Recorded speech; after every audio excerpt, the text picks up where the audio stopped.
जीजा देखने में आया है कि जिसको आज इंग्लिश आ गई है वो रीजनल लैंग्वेज छोड़ो हिंदी में भी बात नहीं करना चाहता है। मारवाड़ी को उठाने का जो आपने जिम्मा लिया है, किस तरीके से आपने स्टार्ट किया? मेरी है 3 बेटियाँ। उनकी बचपन की परवरिश जो हुई वो देश से बाहर हुई। उनका उनकी संस्कृति से एक ही जुड़ाव था, उनकी माँ और उनके पिता। तो ये मेरी ज़िम्मेदारी है कि मैं उनको उनकी जड़ों से पहचान करवाऊँ। भाषा इस धरोहर का बहुत-बहुत ज़रूरी स्तंभ है। तो अगर हम हमारी भाषा भूल जाएँगे तो हम कैसे बताएँगे कि हम राजस्थान से हैं। हमारे यहाँ एक दादी थीं जो फुलके बनाती थीं। तो जो दादी रात में जब अपनी गोदड़ी में ऊपर छत पे लेटा करती थी, मुझे बड़ा मज़ा आता था उनके साथ और वो गिन-चुन के 2 ही 3 कहानियाँ बार-बार सुनाती थी, पर जो उनकी मुँह से वो कहानी सुनने में मज़ा आता था तारों की रात में, वो मैं अनुभव अभी तक नहीं भूली हूँ। दादी सहला रही है और कहानी सुना रही है, झींडे की कहानी, नानी रे घर जाऊँला, दही रोटियों खाऊँला, मोटो ताजो हुए नाऊला, जद खा लीजो। और उस ज़माने में मान मनवार के लिए गाँव में पापा रखते थे रूह अफ़ज़ा। रोजा। तो रूह अफ़ज़ा की शीशी में अब आजकल बच्चा खेले नहीं, लेट्स प्ले टी पार्टी और किटी पार्टी। तो मेरे गाँव की 2-3 सहेलियाँ थी, वे आ जाता, फिर उसको डालते चुपके-चुपके अपने छोटे-छोटे कप में और उसको चाय समझ के पीते रहते। अब जब सच में मेहमान आते हैं, पापा फरमाता कि जाओ ठंडो ले रहो, तो देखे तो रूह अफ़ज़ा री बोतल भरी ओड़ी री आधी वेगी। जो आपने पहना हुआ है, कभी ऐसा कोई इंस्टेंस हुआ कि किसी ने आपको अनपढ़ समझा हो या फिर आपसे झिझक रहा हो बात करने के लिए कि इनको क्या ही समझ में आएगा, ऐसा कुछ? एक्चुअली वरना मैंने जब भी अपना पहनावा पहना है, मुझे लोगों ने बहुत आदर की नज़रों से देखा है। साड़ी वाले मैडम के नाम से मुझे मेरी सोसाइटी में जानते हैं। बहुत सारे लोगों से बनती नहीं है, तो थारी मारी बड़े नींद थारे बिना सरे नी। कारणों बींद हुआवे नहीं, कहना बींद नींद आवे नहीं।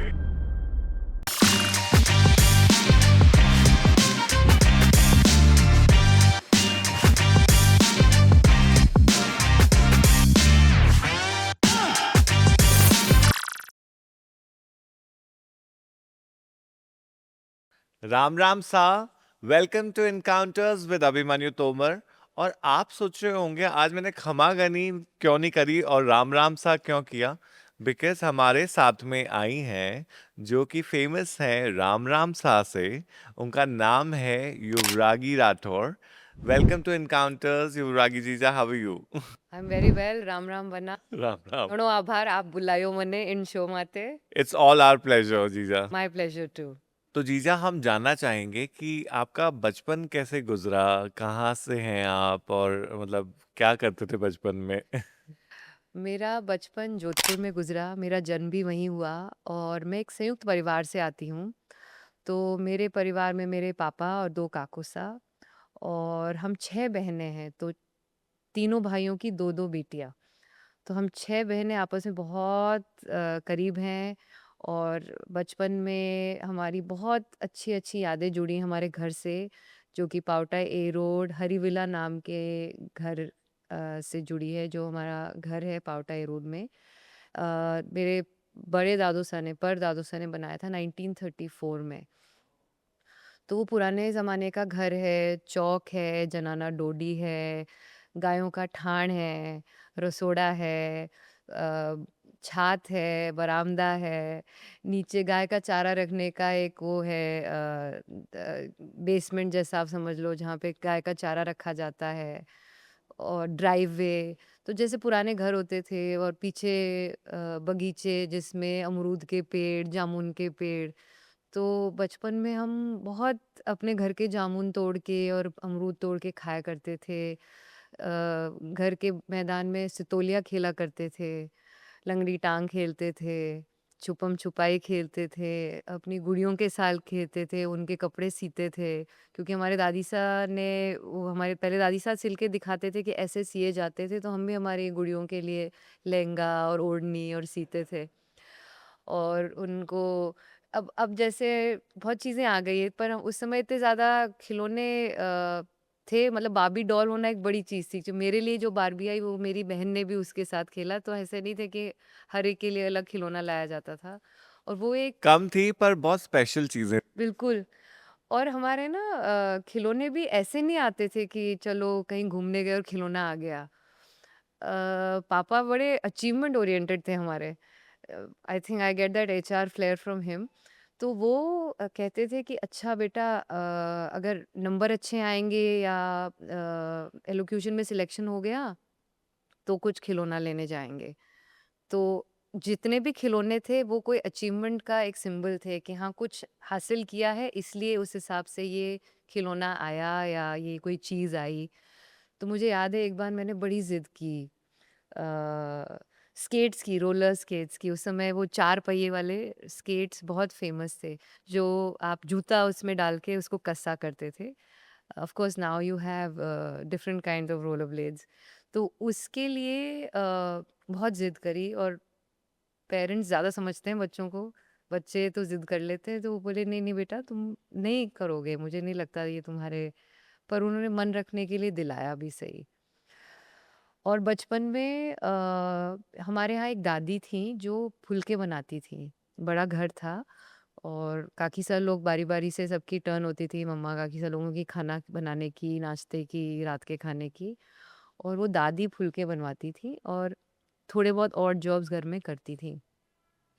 तो वो जो दादी रात में जब अपनी गोदड़ी में ऊपर छत पे लेटा करती थी, मुझे बड़ा मज़ा आता था उनके साथ लेटने में। और वो गिन-चुन के 2 ही 3 कहानियाँ बार-बार सुनाती थी, पर जो उनके मुँह से वो कहानी सुनने में मज़ा आता था तारों की रात में, वो मैं अनुभव अभी तक नहीं भूली हूँ। और वो इतना ख़ास है कि अभी भी आँखें बंद करूँ तो मुझे लगता है कि हाँ, दादी सहला रही है और कहानी सुना रही है कि एक राजा हो, उन्हीं 3 बेटियाँ ही, पर उन्हें सन की राजा हो तो पूछियो कि मैं कितो मीठो लागूं। तो छोटकी की हो कि लूण जड़ा मीठा लागो। लूण जैसा मीठा यानी कि नमक जैसे मीठे अच्छे लगते हो। तो वो बहुत सुंदर लगती थी कहानियाँ। झींडे की कहानी, नानी रे घर जाऊँला, दही रोटियों खाऊँला, मोटो ताजो हुए नाऊला, जद खा लीजो। या फिर त्योहारों पे जब हम गाँव जाते थे, तो अब इतना गाँव जाने का चलन कम है। और हरियाणा, तो जोधपुर से 1.5 घंटा दूर बस में जाते थे कई बार तो। और मैं पूछती कि अबे आई गयो, अबे आई गयो। तो पापा कहता नहीं भाई बस अब आवन वालों है, बस आवन वालों है। तो ऐसे करते करते 1.5-2 घंटे का वो सफ़र निकल जाता। तो आप अनुमान लगाइए, मारवाड़ की गर्मी और बिजली चली जाए और भरी दोपहरी में आप कैसे निकालो समय। तो गीले ओढ़ने, ओढ़नी को जो अपने मलमल के ओढ़ने होते हैं, उनको सूती ओढ़नों को पानी में डाल के उनको निचोड़ के उनको ओढ़ लेते। और जो थोड़ी बहुत आंधी चलती, वो गर्म आंधी जैसे अपने टाटे वाले कूलर नहीं होते, उसका काम करते। वो आपका देसी कूलर था कि आपने गीली ओढ़नी ओढ़ ली, और जो लू चल रही है उसके कारण आपको ठंडा ठंडा लग रहा है। अब आप उसको ही अपना टेंट बना लो, कैंप बना लो, उसके नीचे अपनी गुड़िया से खेल लो। और उस जमाने में मान मनवार के लिए गांव में पापा रखते थे रूह अफ़ज़ा। रोज़ा। रूह अफ़ज़ा की शीशी। तो रूह अफ़ज़ा की शीशी में अब आजकल बच्चा खेले नहीं, लेट्स प्ले टी पार्टी और किटी पार्टी। मैं लोग भी प्रिटेंड गेम खेलते। तो मेरे गांव की 2-3 सहेलियां थी, उनमें से एक का नाम था बेबली। तो बेबली नुनी बहन ही टिमुड़ी, और वे आ जाता। और मैं लोग माना लकड़ी रा खिलौना जचा लेता। अब वे मान मनवार री वह बोतल एक पड़ी रहती रूह अफ़ज़ा री, तो छाने को ले आता। फिर उसको डालते चुपके चुपके अपने छोटे छोटे कप में, और उसको चाय समझ के पीते रहते। अब जब सच में मेहमान आते हैं, पापा फरमाता कि जाओ ठंडो ले रहा, तो देखे तो रूह अफ़ज़ा री बोतल भरी ओड़ी रही आधी वेगी। तो चोरी पकड़ी जाती। पर वो भी एक बहुत अच्छे दिन थे बचपन के। अब पता नहीं अब वो वापस से उसको कैसे रिक्रिएट किया जाए। हम कोशिश करते हैं, लेकिन वो समय और था। हाँ। सो जैसे आपने बात करी कहानियों के बारे में, तो आपकी फेवरेट एक दो जो आपको बहुत पसंद है कहानी, वो आप प्लीज शेयर करिए। जो बचपन की ये 2 एक कहानियाँ हैं जो बहुत बहुत पसंद करते हैं हम, और मेरे बच्चों को भी बड़ी पसंद है। तो बचपन की कहानी, झींडे की कहानी। अब आप कल्पना कीजिए, एक बच्चा अपनी नानी के घर जा रहा है। अभी तो हम गाड़ी में बैठ के पहुंच जाते हैं नानी के घर, लेकिन उस ज़माने में वो जंगल पार करके नानी के घर जा रहा है। रास्ते में मिले जंगली जानवर जो उसे कहे हम तुझे खा जाएंगे। बेचारा काई बहाना बनाए, तो कि नानी के घर जाऊँला, दही रोटियों खाऊँला, मोटो ताजो वे नाऊँला, जद खा लीजो। नानी के घर पहुंचा, बेचारा सुस्त। नानी के काई भी हो बेटा हमारे झींडिया ने, तो नानी को सब बात बताई। तो नानी के यूं की कर खा जाई, तुम्हारे झींडिया ने थारो अच्छो प्रबंध करूं। तो उसके बनाई एक ढोलकी। सोचो एक छोटे से बच्चे को एक ढोलक में बिठा दिया जाए और वो ढोलक गुड़कती गुड़कती आपको अपने घर तक पहुंचा दे। जादुई ढोलकी कैसे चले? बस आपको बोलना है ये जादुई मंत्र, क्या चल मारी ढोलकी ढमाके ढम, किसका झिंडिया किसका तम। तो रास्ते में वही जानवर फिर मिले। ढोलकी रोकी, पूछा झिंडे को देखा क्या? तो झिंडिया अंदर से बोले चल मारी ढोलकी ढमाके ढम, किसका झिंडिया किसका तम। तो ऐसे करते करते ढोलक गुड़कती गुड़कती आगे तक चली। कौए को हुआ शक कि जरूर इसके अंदर झिंडिया बोल रहा है। चोंच मार मार के उस ढोलकी को फोड़ दिया, अंदर से निकला झिंडिया। कां कां करके सारे जानवरों को इकट्ठा कर लिया। अब जानवर घेर के खड़े, झिंडिया क्या करे? अब बेचारा झिंडिया दिमाग कुचरे, क्या करे क्या करे। उसको उपजा एक छल, किकर करे छल, तो के आप है नहीं मने जीमो, पर इंसान जो मिनक मिनक क्यों किकर जीमे, काचो थोड़ी खावे मांस, पकार खावे। तो जानवर बोले हमें कहाँ आता है पकाना? तो कि मैं बताऊं। तो कोई फलाना जाओ ले रहो तेल, शेर महाराज आप ले रहो बड़ी तो यानी कि लकड़ियाँ। तो ऐसे करके सब लाए, कोई लाया बर्तन, तो कोई लाया लकड़ी, कोई लाया तेल, तो कोई लाया मसाले। अब कौआ, गीदड़, लूंगती यानी लोमड़ी, शेर, ये सब वहाँ भेड़े हो गए, इकट्ठे हो गए। और अब लगाई आग, चढ़ाया चूल्हा, उस पे लगाई हांडी, हांडी में डाला तेल। अब तेल गर्म होने लगे तो झिंडिया के अरे कन्या आओ कन्या आओ कन्या आओ, मतलब पास आओ पास आओ पास आओ। सब पास आके झाके, क्योंकि देखो, और जैसे वो पास में झाके उसने दिया उसमें छौंक मिर्ची और मसाले का। अब अगर आपने छौंक कभी सूंघा है या पास में खड़े हुए हो तो आप समझ गए होगे पास में खड़े इंसान का छौंक लगाने पर क्या हाल हुआ होगा। सबकी आंखों में गया मसाला, बेचारा कागलारी तो आंखें बढ़ गई, और बढ़तो तो जान पड़ियो हांडी में, उनो तो वेगो पापो। और बाकी जना आँखें रगड़ता रहेगा और आपनो झींडियो भाग गयो। तो ये झींडे की कहानी मुझे बड़ी पसंद है। और एक कहानी है राजा की 3 बेटियां, ये दादी सुनाती थी खूब। लूण जड़ा मीठा लागो, यानी कि नमक जैसे मीठे लगते हो। तो एक राजा सन की, उन्हीं 3 बेटियां, और रोज बारी बारी उन्हें कहीं ना कहीं सनक सूझे तो बुलार पूछियो सब बेटियां ने कि मैं कितो मीठो लागू, कितो चोखो लागू। तो सब बेटी बड़ी वाली क्यों कि दाता आप तो मने खेत खलिहान और ये बाग बगीचा महल सब ज़्यादा प्यारा लागो। तो वाह भाई राजीव इन्होंने एक महल दे दियो। बिचली क्यों कि दाता आप मने नी ये हीरा मोती जवाहरा तो भी बढ़िया लागो, बहुत चोखा लागो, तो उन्हें दियो 9 लखा हार। फिर सबू छोट की क्यों दाता मने लूण जड़ा में प्यारा लागो, कि लूण लूण तो खारो वे। अब भाई राजा ने रीस, रीस यानी गुस्सा, उन्हें काटियो देश बारे, देश निकालो दियो, बेचारी कटे जाती। पड़ोसी राजा रे जान वटे रसोईया में रसोड़दार बन गई, रसोई में खानो बनावन लागी। घना महीना बीतिया, राजा गया शिकार माते, पागती राजा रे जंगला में। तो आपस में 2 ही राजा खूब शिकार खेल लिया। पछे क्यों भाई यूं थोड़ी जावन दावे, घरे आयो मेहमान ने यूं खाली हाथ थोड़ी भेजा कि नहीं आप तो जीमण करन पधारो। तो अपना राजा भी पधारिया पड़ोसी राजा रे घरे जीमण ने। जीमण में बणियो दाल बाटी चूरमा, मिर्ची रो कूटो, बाफला बाटी, गुलाब रो चूरमो, जलेबी, मालपुआ, घेवर, लसन री चटनी। मारे मुंडा में तो पानी आ रही हो। और इतना माल पकवान बढ़िया, 2 ही राजा विराजिया, बड़ा बड़ा थाल चांदी राम में खानो जीमियो। बाटी में दाल लगान जीमिया, लूण ही कोनी, गट्टा में लूण कोनी, पापड़ मेथी में लूण कोनी। तो राजा ने आई रीस, बुलायो राजकुमारी ने कि अब आई घूंघटो पहरन के रसोड़दार है, तो कि रोज तो चोखो खानो बने, माने मेहमान सामने नाक कटाई दी, आज कई भी कोई खाना में लूण ही कोनी। तो राजकुमारी घूंघटा मुँह हाथ जोड़न क्यों कि हुक्म मारी गलती है, आप जो सजा दो मने मंजूर है। आज वियो यूं कि खाना बनाते समय मने मारे दाता यानी मारे फादर ही याद आएगी, वे मने लूण जड़ा प्यारा लागे।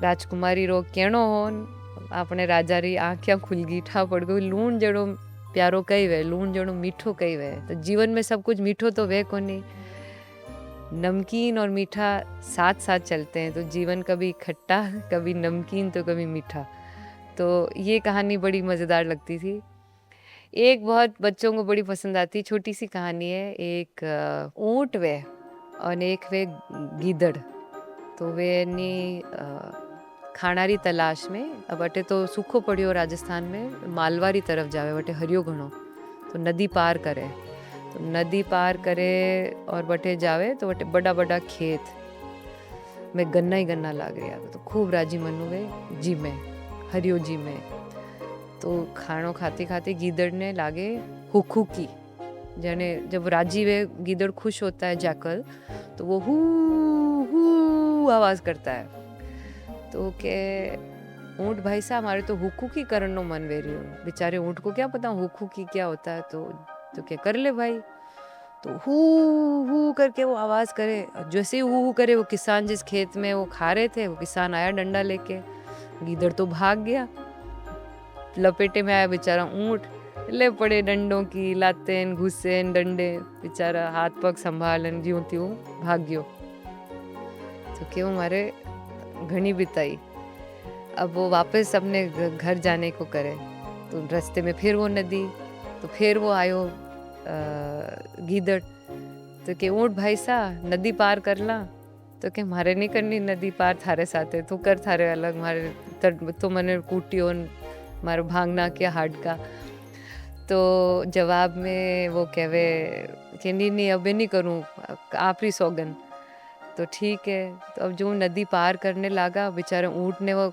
मारा कूटा याद आया कि मारे में घनी बिताई अब वो गीदड़ उन्हें पीठ माथे ऊँट लंबो वे तो पार कर ले तो ऊँट यानी पानी में लोटे जो आडो टेडो वे तो कहेगा गीदड़ अरे ऊँट भाई सा कई कर रहे हो मैं बैठ जाऊँ ला नदी रे बहाव में सीधा रो हचला रो तो के थारो मन भी हो नहीं उन दिन हुकी करन रो अब मारो भी मन वे रियो लुटी करन रो तो वो लुटी एड़ी करी कि बेचारो गादड़ो तो कटे नदी में बहन गयो ऊँट भाई सा तो पार कर ली नदी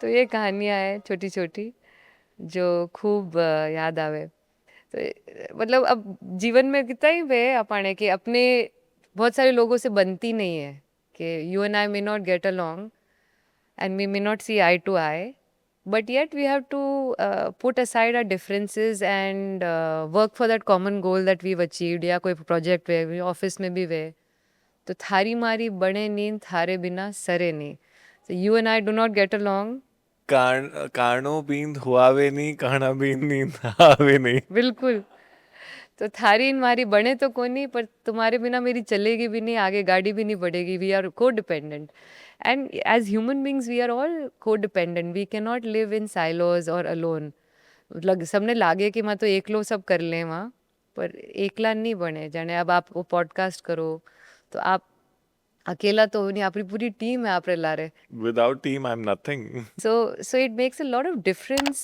to have that faith and understanding that you may not agree with somebody but you still you have to work with them and focus on that ultimate goal that you want to achieve तो थारी मारी बने नहीं थारे बिना सरे नहीं कुछ ऐसे और मुहावरे जो आपके फेवरेट हो मारवाड़ी में और उनका इंग्लिश और हिंदी ट्रांसलेशन तो कोई मेहमान आते हैं और खूब देर तक बैठे रहते हैं जाते ही नहीं है तो फिर छाने को क्या हुआ तो शेर गूंद लेर आया मतलब एक शेर गूंद यानी कि गोंद लाए कि वो चिपके हुए हैं हिल ही नहीं रहे हैं अपनी जगह से तो शेर गूंद लेर आया एक और है कि खाक में छोरो जगत में ढिंडोरो तो आजकल बहुत होता है हम भूलते जाते हैं मेरे साथ तो बहुत होता है कि कोई चीज़ इधर उधर रख के भूल जाते हैं और पास में ही है और ढूंढ रहे हैं सब जगह अरे हमारी वो फलाना डायरी देखी कहीं या हमारो चश्मो देखियो कहीं माथा माथा चश्मो ढेर रहा सब जगह की चश्मो देखियो कहीं हमारी बीटी कटे है मतलब बीटी पहरी ओढ़ी पर बीटी कटेगी तो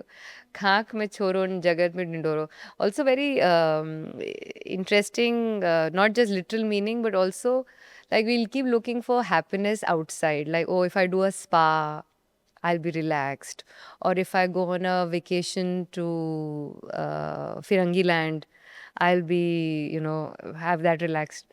पर अगर अटे में अबार recently मसूरी घूमन आया, and in a part of National Wildlife Sanctuary we went by a little stream. There was nobody. बड़े बड़े पेड़ और मेरा परिवार बस. अब ऐसा ही अनुभव करने के लिए लोग स्विट्जरलैंड और बाहर के देश में बहुत सारा पैसा दे के हम वो अनुभव करेंगे. हमारे देश में खाक में छोरो जगत में ढिंडोरो. तो you might have everything that you need right within you, right around you, but you're not looking at it. तो बहुत स्पिरिचुअल और फिलोसॉफिकल मीनिंग भी है इन कहावतों का, अगर आप सच में विचार करो तो. एक मैंने और खूब हंसी आवे जो ये मैं बच्चा ने कही क्या करूं. गेली बाई हारे जावे नी जावे तो पाची नहीं आवे. नहीं आवे. एक तो पहली तो करे कौन नहीं टाबर अन करे तो करिया ही जावा. अरे भाई do it in moderation. Why do you not get what is moderation? You always going to extreme. Extreme. एडा खूब है कहावता जो खूब हसावे भी और आम आम भाषा में आप बोलना तो मजा भी आवे केवण में. ये तो बात हुई आपके बचपन की. अब हम जानना चाहेंगे कि बचपन के बाद में आपने क्या पढ़ाई करी और प्रोफेशनली क्या क्या चीजें करी. अम, बचपन में ही मुझे याद है क्योंकि हम संयुक्त परिवार में थे और 6 बहनें थे और मैं सबसे बड़ी. मेरे मदर हमेशा कहते थे कि बेटा थने थारे पगा माथे ऊभो रहनो है. यो सब काम तो सीखनो ही है पर थारे पगा माथे ऊभो रहनो है, खुदरे वास्ते कई करनो है. So that thing would keep playing in my mind. I have to do something for myself, stand on my feet. Now, what that really meant, I never understood until now. तो सीख यही थी और ये ज़रूर बोला जाता था कि पढ़ाई करो, पढ़ाई पे ध्यान दो. तो मैं अच्छी स्टूडेंट थी और शुरू-शुरू में मम्मा-पापा ने दोनों ने बहुत मेहनत करी. आई थिंक छठी कक्षा तक खूब मेहनत करी. उसके बाद मुझे खुद को चस्का चढ़ गया अच्छा करने का क्योंकि स्कूल में अच्छे नंबर आते थे, टॉपर में थी. टीचर्स बहुत सराहा करते थे. तो उस सराहना के चलते सेल्फ मोटिवेशन था कि पढ़ाई करने का कि अच्छा पढ़ाएंगे तो आगे कुछ अच्छा होगा. और उस विश्वास से इंजीनियरिंग कॉलेज गए. मैं मोदी कॉलेज लक्ष्मणगढ़ में 4 साल मैंने इंजीनियरिंग की पढ़ाई करी. मैंने इलेक्ट्रॉनिक्स इन कम्युनिकेशन में स्पेशलाइजेशन किया और कॉलेज के वो 4 साल बहुत बहुत सुंदर कहूँगी. सुबह बास्केटबॉल खेलते. अ, हम लोग का बहुत अच्छा ग्रुप था. हम 2-3 दोस्त मिल के हम एक न्यूज़लेटर निकाला करते थे. उसका नाम था लाइव वायर. और आसपास के नए हॉस्टल्स जो बन रहे होते थे उनसे हम है ना ऐड लेते थे कि भई आप पैसे दो, हम आपका ऐड छापेंगे और उससे वो पैसे निकलते थे उस न्यूज़लेटर को छापने के. आर्टिकल खुद लक्ष्मणगढ़ गाँव जाकर हम टाइपराइटर पे टाइप करते सारे आर्टिकल और फिर उसको छाप कर बाइंडिंग करके उससे 5-5 रुपए में हम बेचते ताकि फिर से अगला एडिशन निकालने को पैसे जुड़ जाएँ. तो ये और इसके अलावा हमने प्रोजेक्ट्स खूब बनाए, मैं और मेरी एक दोस्त गरिमा. उसके अलावा निमिता और 2-3 और लोग जैसा-जैसा प्रोजेक्ट होता है उस हिसाब से हमने इंजीनियरिंग के खूब प्रोजेक्ट्स बनाए इलेक्ट्रॉनिक्स के. और आईआईटी, एनएसआईटी दिल्ली अलग-अलग जगह पे लेके गए, जीते. बहुत अप्रिसिएशन भी मिला, प्राइज़ भी मिला. तो वो बहुत अच्छा लर्निंग फ़ेज़ था. हमारे गाइड भी बहुत अच्छे थे स्कूल कॉलेज में. गर्ल्स कॉलेज था तो उतने डिस्ट्रैक्शंस नहीं थे, लेकिन हमने अपने आप को इतना बिज़ी रखा कि पता भी नहीं चलता था सुबह से शाम कैसे हो जाती थी. तो सुबह खेल-कूद होता था. हमारी रैगिंग भी हुई. आप सोचोगे इंजीनियरिंग कॉलेज में होती है, नहीं होती है? तो हर इंजीनियरिंग कॉलेज में होती है, तो हमारे गर्ल्स इंजीनियरिंग कॉलेज में भी हमारी रैगिंग हुई. अ, तो मैं ऐसे नहीं बोलूँगी कि डिस्ट्रक्टिव रैगिंग थी, कोई 3-4 महीने की रही होगी. तो वहाँ पे चलन है कि आप अपने इमीडिएट सीनियर को बोलेंगे बॉस. फिर जो थर्ड ईयर वाले हो गए वो बिग बॉस. और जो फाइनल ईयर में हैं, जो फोर्थ ईयर वाले वो हो गए सुपर बॉस. तो सुपर बॉस को हमारे जो फर्स्ट ईयर वाले होते थे फ्रेशर्स हमें बुलाया जाता था. उनसे बड़ी सांत्वना होती थी, बड़ा प्रेम होता था, तो वो हमारी ढाल बनते थे. बॉसेस लेते थे थोड़ी बहुत खिंचाई, अपने असाइनमेंट्स करवा लेते थे, अठन्नी चवन्नी करवा लेते थे। आई डोंट नो आपने कभी की अठन्नी मान ली ठुमका ऑन द राइट, चवन्नी यानी ठुमका ऑन द लेफ्ट, एंड रुपया यानी फन फुल सर्कल। तो जिनकी इंजीनियरिंग कॉलेज में रैगिंग हुई है उन्हें अठन्नी चवन्नी ज़रूर पता होगा। तो अठन्नी चवन्नी होती थी, उनको सलाम वगैरह करना होता था, हँसाना होता था। तो मैं स्कूल में भी कभी संकोच नहीं था मुझे, स्टेज फियर नहीं था, पब्लिक स्पीकिंग से कभी डर नहीं लगा। तो मैं जो कहते मैं कर देती। तो आप विश्वास नहीं करेंगे, डे 1 जब पापा छोड़ने गए हॉस्टल और वो मुझे सामान जमाने में मदद कर रहे थे, उतने में ही बगल में हमारे बॉस ने हमें बुला लिया, फ्रेशर आओ। और वो लगे हाथ वहीं एक छोटी-सी रैगिंग हो गई, पापा की मौजूदगी में। तो पापा बोले मैं कुछ कहूँ? मैंने कहा नहीं-नहीं ये रूटीन में है, आप पधारो।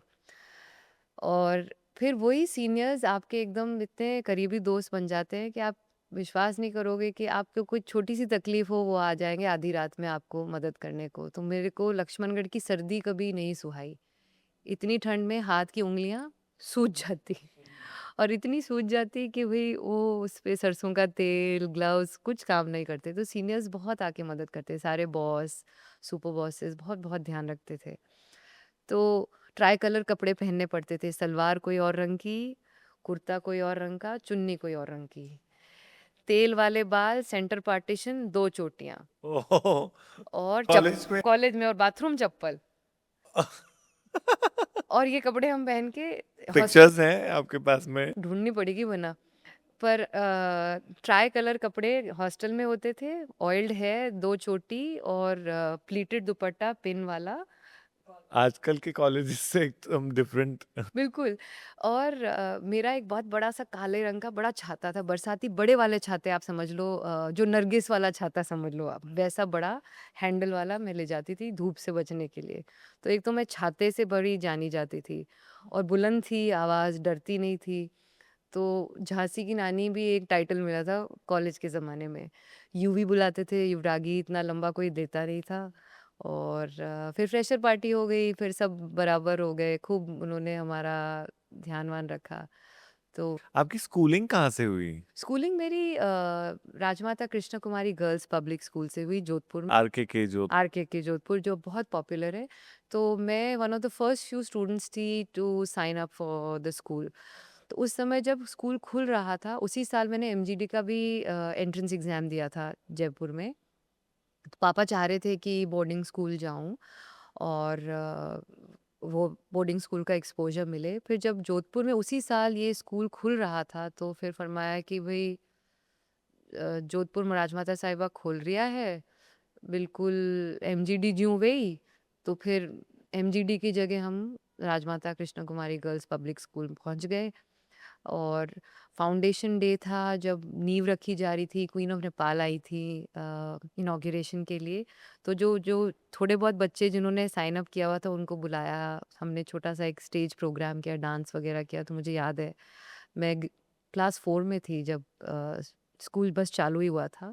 I passed out, I was the head girl, I was also the sports captain. तो बहुत अच्छा मेरा स्कूल का समय रहा। और हमारी जो अध्यापिकाएँ थीं, एक से बढ़कर एक।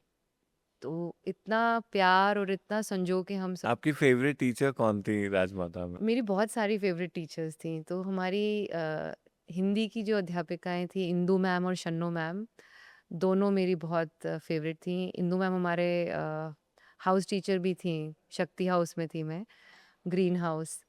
और हमारी सोशल स्टडीज़ की एक टीचर थी सीमा मैम और मीनू मैम, वो बहुत अच्छा पढ़ाती थी। मेरी इंग्लिश की फ़ेवरेट टीचर्स थी खन्ना मैम, पैमेला खन्ना। और हमारी प्रिंसिपल मिसेस ज्योत्सना बरार, जिन्होंने हमें ज्योग्राफी भी पढ़ाया और इंग्लिश भी पढ़ाया। लाइफ में मतलब जीवन में कैसे अपने आप को प्रस्तुत करना है, how do you present yourself that you command respect and are heard, is something that they lived by example. Mrs. Sangeeta Sharma, our bio teacher, and also the next principal after Mrs. Barar, they gave us opportunities which we never thought we had it in us. तो dramatics हो गया, elocution हो गया, उन्होंने बहुत हमको प्रोत्साहन दिया.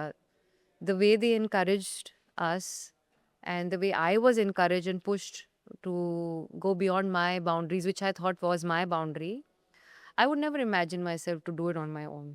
Because they had belief कि हाँ युवरागी you can do it. अब आप सोचिए एक पतली दुबली सी लड़की दुर्योधन का रोल करेगी और कन्विंसिंगली करेगी कैसे? क्योंकि उसकी टीचर को उस पे विश्वास है. और ऐसे बहुत सारे मौके दिए हमको टीचर्स ने, शिवांगी मैम, बहुत बहुत सारी टीचर्स हैं, मैं शायद सबका नाम नहीं अभी ले पाऊँ, पर उन सबका बहुत बड़ा योगदान था to shape the way I am and to shape many other students, my batchmates, my seniors, the way they are. Rajmata school का जो एनुअल फंक्शन होता है वो काफ़ी फेमस है और काफ़ी इंटरेस्टिंग भी है, मैंने भी देखा है। तो उसके कोई इंसिडेंसेस, कुछ ऐसी चीज़ जो आपको याद हो, स्पेशल हो?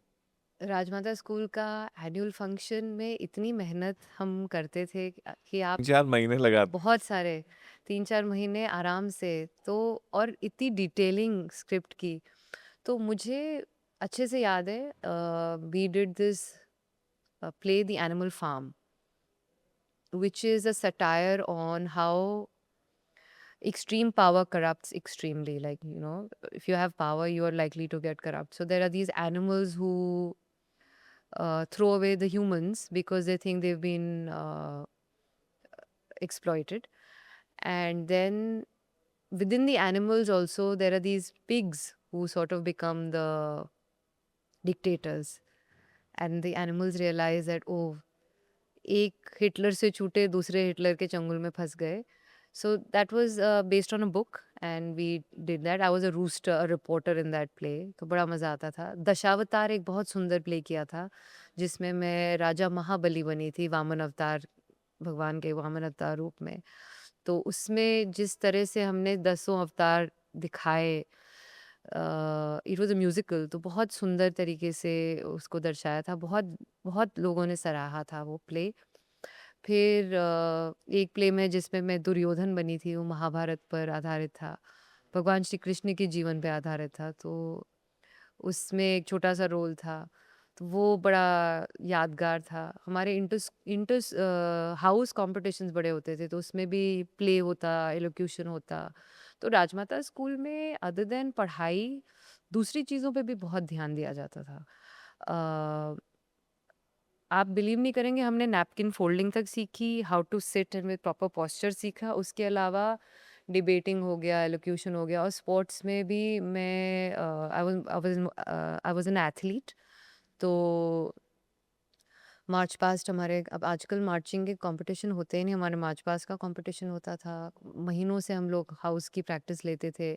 जो अच्छी मार्चिंग नहीं करते थे उनको कहीं बीच में छुपा के रखते थे ताकि उनके पाँव बाहर ना दिखें. तो इट वाज वेरी कम्पिटिटिव. और हाउस के लिए कुछ भी. अ, तो राजमाता स्कूल में जब हम पढ़ रहे थे उसके बाद अब तो और भी बहुत सारे, अब तो शूटिंग रेंज है वहाँ पे. स्कूल पहले से और अच्छा और बड़ा और और प्रोग्रेसिव हो गया है, तो बहुत बहुत सुधार आ गया है.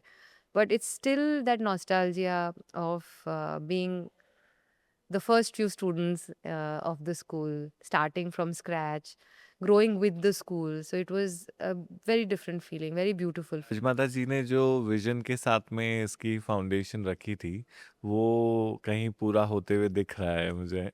तो राजमाता साहिबा चाहते थे कि लड़कियां पढ़े, लेकिन साथ साथ में अपने संस्कार नहीं भूलें, अब कहाँ अपनी जड़ों को नहीं भूलें. तो जितनी सशक्त जड़ होगी उतना ही बड़ा पेड़ होगा, उतना ही वो फलेगा और उतना ही फूलेगा. So that was the upbringing we got, and that was the grooming we got at school. So nothing was very feminine. We played sports. We went to inter school, even nationals. We did even sewing was a part of our curriculum, is essential. उसमें number मिलते थे. There was dance, there was dramatics. आप राजमाता जी से मिले कभी? हाँ, बहुत बार. तो राजमाता साहिबा स्पेशल इंसिडेंट्स याद हो या कोई मीटिंग जो कि शेयर करना चाहें आप?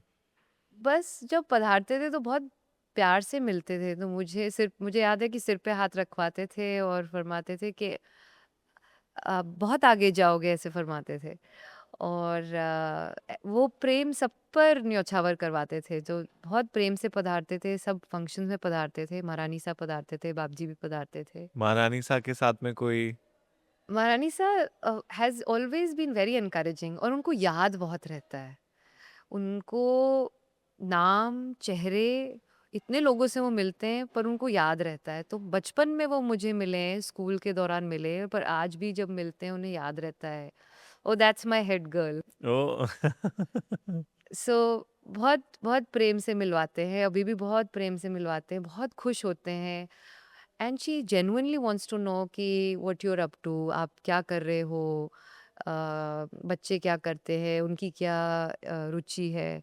तो बहुत इतना वो रुचि लेते हैं आपके जीवन में, कहाँ महारानी सा, कहाँ हम, पर वो बहुत प्रेम से अपने हर स्टूडेंट की, स्कूल का स्टूडेंट हो या राजपूत कम्युनिटी के कोई लड़कियां हो, वो बहुत बाबूजी महारानी सा ज़रूर चाहते हैं कि वो आगे बढ़े, कुछ अच्छा करे, अपने परिवार का, अपने राज्य का नाम रोशन करें। तो वो भाव अभी भी उनके मुंह से, उनके व्यवहार से झलकता है।